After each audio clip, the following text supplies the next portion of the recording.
Morjes YouTube, tässä on Bandittu 85. Mä ajattelin tässä nyt tehdä tämmösen myöhäisen joulutervehdyksen ja toivottamisen kaikille katsojille.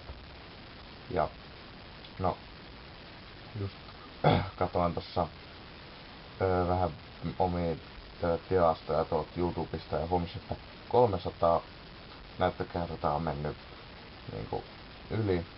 Taas yksi virstanpylvästä menty yli, että mä olisin kiittää teitä katsojat, jotka katsovat mun videoita. Ja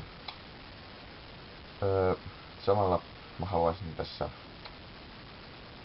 sanoa vaan onnitteluni tolle Face9, kun mä katsoin sen uuden videon tossa, että se on saanut uuden boksin. Mä haluan sanoa sille, että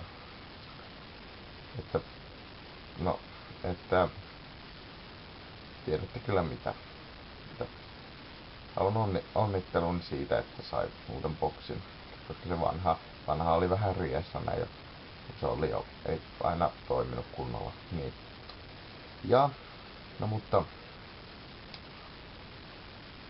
sen pitemmittä puhetta vähän lyhyt jouluvlogi, koska mulla ei ollut mitään muutakaan tässä sanottavaa kuin että hyvät joulut kaikille YouTubettajille ja katsojille ja hyvät uudet vuodet. Tää tutkin on mun vuoden viimeisin video, että mä teen varmaan vielä uuden vuotena ainakin yhden videon. No, hyvät joulut ja onnelliset uudet vuodet. Ja Bandittu sanoo tässä, että moikka tällä kertaa.